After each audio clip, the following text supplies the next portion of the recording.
Olá! Oh, que rima é essa? Nós vamos cantar. Olá! Nós estamos bem no timbre, né? É assim, né? Essa dupla aqui, olha só, sempre trazendo para você esse início de aula com alegria. Nós vamos aí para mais uma aula de língua portuguesa comigo e a Amadinha, né? Exatamente, mas olha só, língua portuguesa, literatura. Agora muito bem. Literatura. Claro, né? E a gente segue o embalo, segue o ritmo, porque já que nós estamos inspirados aí por literatura, vamos aí para mais uma escola, tá bom? Um movimento agora diferente, tá? A gente vai de literatura. Estamos chamando aqui, por quê? Preparando você, fica tranquilo aí na sala de aula, se organiza. Professor presencial, tá tudo ok? Tá tudo certo? Quem tá dando trabalho aí pra você? Fala aí pra gente, fala que eu vou te ouvir. O Pedro? É a Ana? Meninos, por favor, colaborem com o nosso grande professor presencial, tá bom? Você já é um aluno terceirão, é aquele aluno, ó, para andar assim com orgulho, porque você é o nosso exemplo, né? Orgulho, mediação tecnológica, tá bom? Valeu, então, podemos começar? Sim, professora. Beleza, voz do além. Então vamos lá, literatura, parnasianismo e simbolismo, aula 27.1, né? A história social do parnasianismo, características, autores e obra. Beleza, uma a uma, tá certo? Então a gente tem duas habilidades. Vamos tratar a primeira, que é perceber a língua como variável no espaço e no tempo, identificando as variedades linguísticas e os diferentes modos de falar e escrever. 2. Identificar os efeitos estéticos da linguagem literária plurissignificação, permitindo que a escrita literária seja aberta e ofereça espaço para a participação ativa do leitor. Beleza, e vamos de texto atual para você. Olha só. Prof, como assim texto atual, né? É isso aí, vamos lá. Interpretação. O que nós estamos aqui trazendo para você? Né? Mande bem no Enem, Enem 2022. Olha só as dicas da literatura no teste Enem. Eita, gostou? Ficou bem? Beleza, eu gosto de te ver assim, estudante.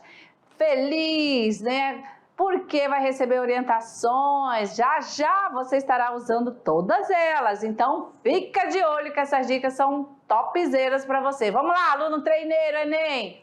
Dicas de literatura. A melhor maneira para entender uma escola literária é ler os livros que pertencem a ela e entender o contexto histórico que ela está inserida. Tá. Como é isso? Fala aqui comigo. Olha, eu escutei, certo? Que você falou assim, tem que ler livro, né? Mas é claro, tô brincando. Aqui é para só chamar a atenção que uma das dicas é essa, sim, leitura, tá? Você já não está mais lá naquele nível de início, né? Você está dando tchau para o ensino médio, porque você já está preparado. O pouquinho chegando lá já, sua bagagem, tá ampliando. Então leia, é a primeira dica, certo? Muito bem, então não esqueça, vamos para a segunda dica, vai lá, presta atenção. A dica é conectar seus estudos das disciplinas de História e Literatura, monte um mapa das escolas literárias e seus períodos, sempre relacionando os principais acontecimentos com a forma e como isso se refletiu na mentalidade das pessoas. Pronto, e aí, gostou dessas segundas dicas? Professora, isso é dica ou isso é uma atividade, ou isso é uma tarefa? As duas coisas. As duas coisas, te peguei. Mas aqui a gente faz sempre pensando no melhor para você.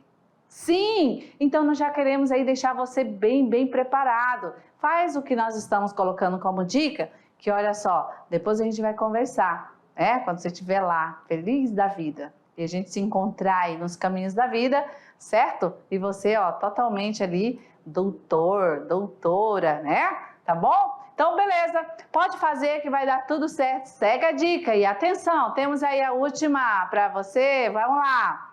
A arte é a manifestação da sociedade Entender a arte é entender as pessoas. Entender as pessoas é entender o contexto que elas vivem. Ok, profundo isso, né? Então vejam só, vamos lá. Nós temos também para você a dica sobre a matriz. Como é, né, que o Enem aí faz essa cobrança e tal? Como é que ela faz esse teste? A matriz, ela engloba, além da criação de um texto dissertativo, que é quem? Que é quem, voz do além? A redação. Também está a avaliação do conhecimento de literatura, de língua portuguesa, de análise textual, de esportes, de dança, expressões corporais, códigos e tecnologias virtuais, semiótica, comunicação, artes plásticas, música, artes visuais e teatro. Viu só? Ou seja, vai cobrar todo o conhecimento voltado na área de linguagens, né? E aí também predomina o caráter interdisciplinar, porque você está tendo aula de componentes, né, separadamente, mas que isso tudo é para te deixar coeso, né, completo, de uma maneira que você consiga, em um dado momento, se posicionar, seja sobre arte, sobre língua portuguesa, sobre matemática, sobre história, certo? E aí, essa questão do Enem, ela mescla, né, por exemplo, ilustrações com obras literárias. Por exemplo, vem lá na prova um texto de literatura e a criação de um pintor. Outro exemplo, uma história em quadrinho e um poema. Uma canção e o trecho de um conto. Muitas vezes, né, o Enem cobra aí uma questão de língua portuguesa que ela é alicerçada a uma passagem de um livro, né? Então, você prepare-se, tá? É dessa maneira que as questões do Enem são aí elaboradas para que você aí as responda direitinho, tá bom? E assim, árvore do conhecimento, trazendo a temática da aula, literatura, parnasianismo. Vamos aí a essa primeira escola. Pelo nosso texto imagético, você, caro aluno, já vai deduzir do que, né, vai se falar. Quais são as características agora nessa escola? Será que elas vão ter algumas similar ao realismo, ao naturalismo? Né? Será que vai ter a objetividade sendo presente na produção, né, aqui parnasiana? Olha, então a gente tem aqui um cenário. Nós temos com um texto que traz um personagem nessa tela. Aqui a gente já faz a leitura de que alguém, principalmente nessa mulher, está em um momento delicado, eu posso dizer. Feliz não pode ser porque eu não consigo ler que ela está feliz. Eu faço a leitura de que ela está preocupada. Contemplando. Ali a contemplar esse dia. Vejam só, preste a cair. Gente, eu só de olhar daqui estou com medo, porque ó, o horizonte, né? Ali você vê o reflexo batendo aonde? Na água, né? Então ela está perto de um rio, de um mar, posso dizer assim. Nós temos o céu simbolizado por essas cores frias, né? Olha, cadê a professora Lidiane? Espero que eu esteja ok aqui, né? São cores fracas, né? Cores frias. Pastéis. Né? E olha a árvore. Olhar para essa árvore dá tristeza, coitada. Fica com dó dessa árvore, que parece que ela está morrendo já. Né? Que período será esse em que as árvores não têm folhas? Né? Que período será? E as cores nos dizem também muito, tá certo? E o parnasianismo vem com o mote, olha lá, olha o bordão, arte pela arte. Vamos aí ao contexto histórico. Parnasianismo surgiu na França em meados do século XIX, contemporâneo ao realismo e ao naturalismo. Então, no mesmo século que aconteceu o realismo, o naturalismo também aconteceu simultaneamente o parnasianismo. Século XIX. Século XIX. Como o realismo e o naturalismo, né, e o parnasianismo surgiu como reação ao lirismo romântico. Ou seja, as escolas, a partir do romantismo, começaram a nascer, começaram a surgir como uma reação, a reação ao lirismo que vinha, né, na escola aí do romantismo, tá certo? Criando uma poesia objetiva e impessoal. Olha agora, tem Ao objetividade. contrário, né, da poesia romântica, que era Subjetiva e pessoal. Ah, era só pensar, desejar, ou triste, ou inalcançado esse amor por essa mulher, inatingível. Agora não, né? O parnasianismo ele vem trazendo também objetividade, mas também uma impessoalidade. Os poetas parnasianos ficaram conhecidos por sua obsessão pela perfeição formal ou estética dos poemas. Seu vocabulário era escolhido minuciosamente e com palavras rebuscadas. Não será que era nós uma vamos linguagem simples. Então não vamos ter uma poesia com uma linguagem simples, né? Não. Desde que já utilizavam palavras rebuscadas. Ok, fica de olho, tome nota, seguindo então agora falando dessa construção poética do parnasianismo, dos parnasos, né? Vamos ver aí, como é que eles produziam? Eram chamados de poetas do dicionário. Por que será, né? Porque ele escolhia a dedo, né? Ele tentava procurar palavras que não pertencessem à mesma classe gramatical. Eita, era uma dedicação. Na métrica dos poemas, preferência pelo soneto, que tem forma fixa, que são o quê? 14 versos, 2 quartetos E dois dois tercetos, né? É. Os versos são alexandrinos, com 10 sílabas poéticas, ou dodecassílabos, com 12 sílabas poéticas. Tá, e aí isso aí você com certeza nós vamos rever, tá? Vai ter um momento em uma outra aula sobre essa escansão, né? Quem aí já esqueceu, como separar aí os versos, né? Em decassílabos, em dodecassílabos, tá? A gente, ou alexandrino, né? Nós vamos aí rever depois, que a separação ela não é como a separação gramatical, tá bom? Beleza, vamos seguindo. Rimas, né? Falando do estilo da poesia parnasiana, vamos lá. Exatamente, ó. O uso do enjabamento ou cavalgamento, que dá ritmo ao verso. Continuando a ideia no próximo verso. O hiato é muito pouco usado, pois quebra o ritmo do verso, enfraquecendo. Então você vai perceber isso quando você estiver ouvindo ou lendo a poesia, que vai ter esse enjambemento, né? Começa ali, por exemplo, no verso 1, mas lá no verso 2 vai ter uma sequência, certo? Muito bem. E aqui, pelo texto, você vai ver que aqui nós vamos fazer uma leitura tal qual o poeta aí na sua construção, né? O parnasiano, ele fazia esse trabalho, esse esmero, essa dedicação na construção poética.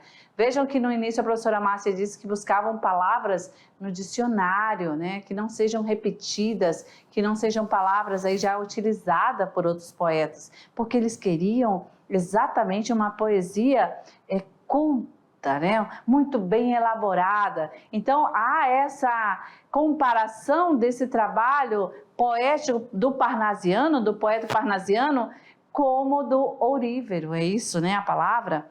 Por quê? De uma pedra preciosa que vai sendo lapidada e nasce uma joia. Olha só, né? Então assim o parnasiano fazia para a construção da poesia, desde a escolha das palavras, com palavras rebuscadas, fazendo esse uso da métrica, né? Em versos decassílabos ou em dodecassílabos, né? Isso tudo porque o bordão dos poetas dessa época era a arte Pela arte. pela arte. Será que eles eram, viu só? Então é isso que a gente está tratando aqui nessa escola, estamos revendo aí como é a construção poética, esse estilo, né, poético da produção parnasiana, tá bom? Seguindo agora, vamos aí adiante, vamos falar sobre esse trabalho, vamos ver como era essa linguagem, estamos falando dessa construção intrínseca dessa poesia. Então vamos lá. A busca pela perfeição sem engajamento nenhum, seja social, político, religioso ou pessoal. Aí já tira, já cai por terra, como diz a Márcia. Cai também a questão do naturalismo, do Isso. realismo, do romantismo, do arcadismo. Pronto, Agora, totalmente diferente, né? Totalmente. Temas bem restritos, mitológico, perfeição, metalinguísticos, falando sobre o trabalho do verso descritivo, falando, preste atenção aqui, sobre a arte, o objeto da arte, né? Metalinguístico, os poetas comparam o seu trabalho com um de ourives, né? A pessoa que fabrica a joia, né? Que trabalha com Também, minerais, né? Como um engenheiro. Engenheiro, arquiteto, que cuida para que seu trabalho atinja a perfeição. Gente, será Você que... é perfeccionista? Com certeza. Olha só o que os poetas parnasianos tinham como objetivo, né? Como foco, ser ali o poeta da perfeição.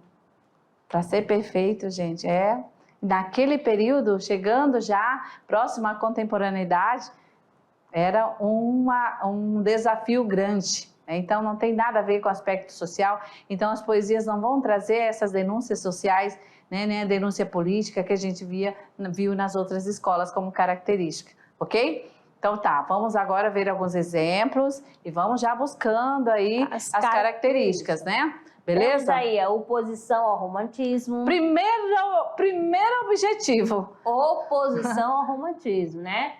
Objetivismo e racionalismo, cientificismo e positivismo, valorização da cultura clássica, vai retomar, rigor estético e culta forma poética, linguagem clássica refinada e rebuscada, descrição detalhada de cenas e objetos, poesia lógica e complexa. Perfeição, né? Aquilo que poderia ser simples, eles retiraram, deixaram longe. E aqui a gente traz para você, né, esse organograma bem bacana, bonito, para dizer que nós temos no Brasil uma tríade parnasiana.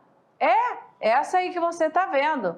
Tá? Ó, nós vamos ter na composição dessa tríade Olavo Bilac, príncipe dos poetas. Quem mais? Raimundo Correia. E o terceiro? E Alberto de Oliveira. Ok, então esses três poetas formam a tríade parnasiana no Brasil. Vamos ver exemplos agora? Beleza, olha o nosso Olavo Bilac, gostou? Legal, né? Quem gosta aí, quem aí eu sei que tem aluno habilidoso no desenho. Fazer caricatura. Quando você for fazer os trabalhos, olha, já pega o bizu e pega a dica, já faz aí também a partir desse, né? Bom, falando das características, vamos aqui então para os exemplos e procurem, né, visualizar ou uma ou duas características. O tema aí, vamos aí ao poema, que reflete bem o estilo de Olavo Bilac. O tema é profissão de fé. Invejo o ourives quando escrevo, imito o amor com que ele em ouro, o alto relevo faz de uma flor, imito-o, e pois nem de Carrara a pedra firo, o alvo cristal a pedra rara, o ônix prefiro, por isso corre por servir-me sobre o papel, a pena como em prata firme, corre o cinzel. Corre, desenha, enfeita a imagem. A ideia veste, cinge-lhe ao corpo a ampla roupagem azul celeste. Viu então, só? Aqui, né? Tirando aqui um pouquinho. Opa, aqui não tem mais, tá bom, Márcia? Isso acontece. Então, Mas vamos lá. se você aí deixou e percebeu a pontuação, é porque a poesia é dele, né? A gente às vezes não pode, né? Tá mexendo. Vamos lá. Aí lá, tosse aprimora, alteia, lima. A frase, enfim, no verso de ouro, engasta a rima. Como um rubi, que quero que a estrofe cristalina, dobrada ao jeito do ourives, saia da oficina sem um defeito, e que o lavor do verso, acaso por tão subtil, posso o louvor lembrar de um vaso de becerril. E ora sem conto passo mudo, o olhar atento, a trabalhar longe de tudo o pensamento, porque o escrever tanta perícia, tanto requer, que o ofício tal nem a notícia de outro qualquer. Assim procedo, minha pena segue esta norma, por te servir, deusa serena, serena forma. Ok, então você acompanhou, né, a leitura dessa poesia de Olavo Bilac, Profissão de Fé. E aqui, o que a gente percebe? Desde o início do primeiro verso, né, ele vem na construção já falando, né, sobre a arte de fazer a arte da poesia, né? Então, ou seja, como característica, a metalinguagem, ok? Então, essa é uma das características aí com esse verso. Ele vem trazendo e explicando ali, poeticamente, né, a arte de produzir uma poesia, que tal qual a do Euripides, né? Que tem aí toda essa dedicação, que usa pedras preciosas e não mais, né, de Carrara, mas sim, ou seja, vai colocando, né, a qualidade da pedra sendo a melhor, assim como para as palavras na construção da poesia, tá certo? Muito bem. E agora nós vamos seguindo, temos mais exemplos? Vamos aí, fica de olho. Análise, né, do poema. Parte a parte, né? Então, agora para ele. Ó, você que tá aí conversando aí atrás, hein? Corre aqui, vamos lá, presta atenção. Estamos dando dica aí para você, a questão da análise agora dessa poesia aí parnasiana. Vamos lá, fica de olho. O poeta se compara a Euripides. Primeiro fato aí, né? Por quê? Pois também quando escreve aprecia a minúcia, o detalhe, a perfeição formal. Pronto. E agora quanto ao material dessa construção, vamos lá. É comparado com materiais de orivesaria da escultura. Considerando o valor desses materiais, o poeta revela a concepção que o poeta tem sobre a poesia. Por um lado, a ver como a arte, requintada e superior. Por outro, identifica também como decoração. Então, de acordo aí com a 6ª, 9ª e a 10ª estrofe, o fundamento maior do projeto estético, né, do parnasiano é a perfeição formal. Lembre-se disso sempre, tá? A arte pela arte vai estar aí presente na 8ª estrofe. O poeta ele mostra se distanciando da realidade, né? E desinteressado de seus problemas. Então, isolado, procura-se apenas com a arte, preocupa-se apenas com a arte, certo? Então, conforme Gonçalves de Magalhães, o poeta romântico valoriza mais a livre expressão das emoções, sem se importar tanto com a perfeição formal do poema, diferente porque Bilac defende o contrário. A forma está acima de tudo, principalmente acima dos sentimentos que devem ser contidos, certo? Beleza. E assim, vamos aí para mais agora um pouquinho, né? Temos um fragmento aqui com o título A Tânia. Nua, de pé solto, o cabelo às costas sorri.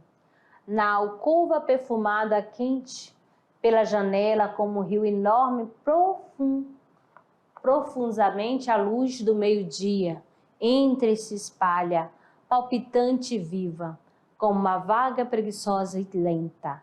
Vem-lhe beijar a pequenina ponta. Do pequenino pé macio e branco, sobe, cinge-lhe a pena longamente, sobe, e que volta sensual descreve, para abranger todo o quadril, prossegue.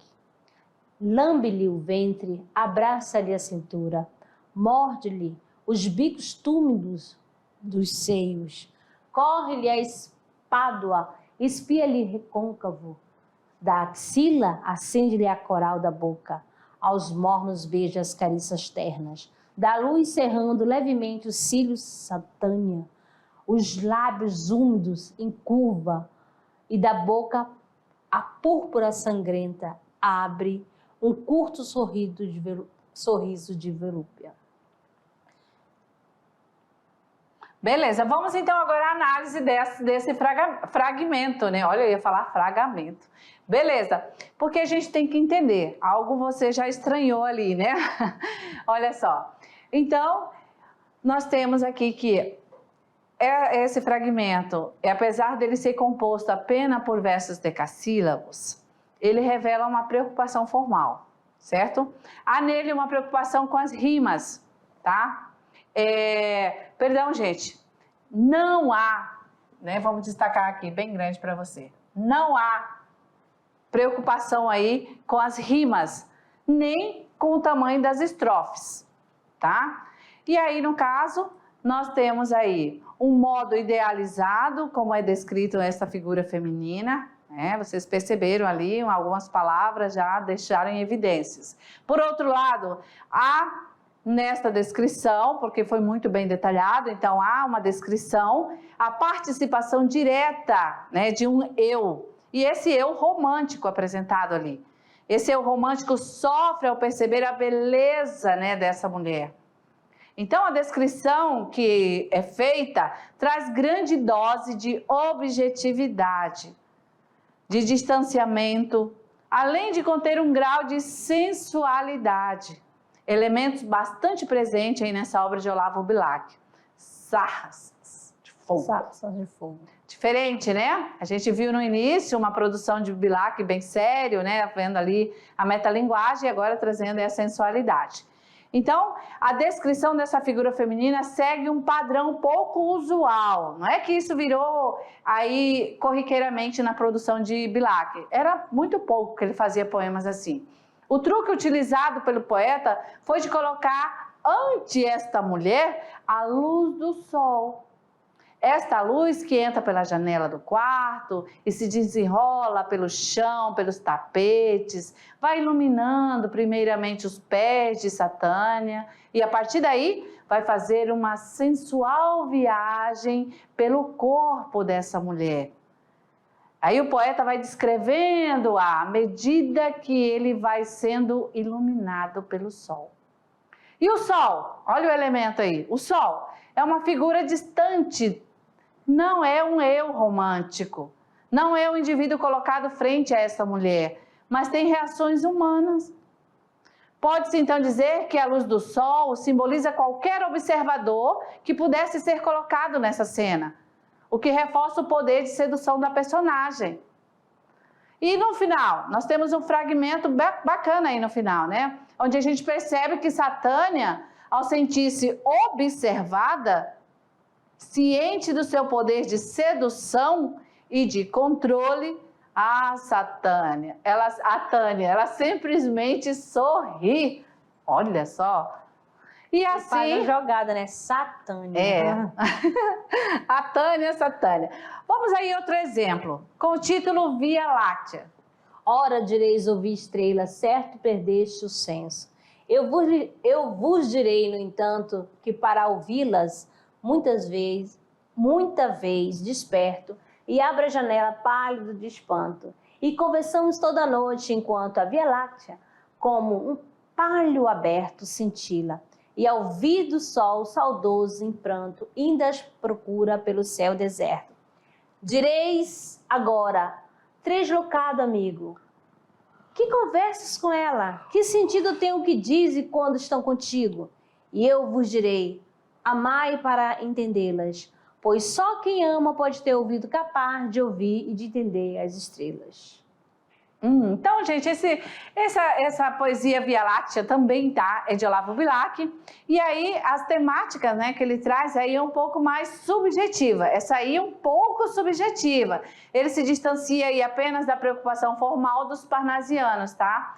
E aí, uma expressão é o poema, esse poema Via Láctea, que nós vamos ter o eu lírico, que expressa sentimento em relação ao amor, ok? E aí chega, né, mais outro da tríade, que é Alberto de Oliveira, e vamos a um exemplo. Era o poeta de Teus que suspendia. Então, ora repleta, ora esvazada, a taça amiga aos dedos seu tinha, toda de roxas pétalas comada. Depois, mais o lavor da taça admira, tocar e de ouvido aproximando-a, as bordas finas há de lhe ouvir a canora e doce. Ok, então aqui Alberto Caeiro, parnasiano, ele constrói a poesia com características mais próximas, tá? E aí a preocupação dele é claramente só formal, ok? E aí nós vamos trazendo mais um outro, encerrando a tríade de Raimundo Correia. Vamos ver como a Raimundo Correia produzia aí a sua poesia. Vai-se a primeira pomba despertada, vai-se outras mais outra, enfim. Dezenas de pombas vão dos pombais, apenas raia sanguínea e fresca a madrugada. E à tarde, quando a rígida nortada sopra, aos pombais de novo elas, serenas, no azul da adolescência as asas soltam, fogem, mas aos pombais as pombas voltam. E eles aos corações não voltam mais. Ai, que dó! Então a gente vê aqui essa poesia do parnasiano Raimundo Correia, que traz a subjetividade, né? Ok? Mal secreto. Se a cólera que espuma a dor que mora n'alma e destrói cada ilusão que nasce, tudo que punge, tudo que devora o coração no rosto se espantasse. Se pudesse o espírito que chora ver através das máscaras da face, quanta gente talvez que inveja agora nos causa, então piedade nos causasse. Quanta gente que ri, talvez consigo, quanta gente que ri, talvez existe, cuja aventura única consiste em parecer aos outros venturosa. E aí o mal secreto, né, de Correia, ele fala sobre uma hipocrisia humana, tá? Sobre aí essas máscaras sociais que usamos, né? Então, quanta gente sorri, né? Mas é uma realidade sendo colocada aí por esse novo movimento, essa escola parnasiana que chega aí rigorosa, né? Preocupada em trazer aí essa poesia bem lapidada, bem produzida, tá certo? E aqui a gente encerra mais uma aula e vamos aguardá-los lá na revisão, tá certo? Então vamos lá combinar! Até lá, amadinhos!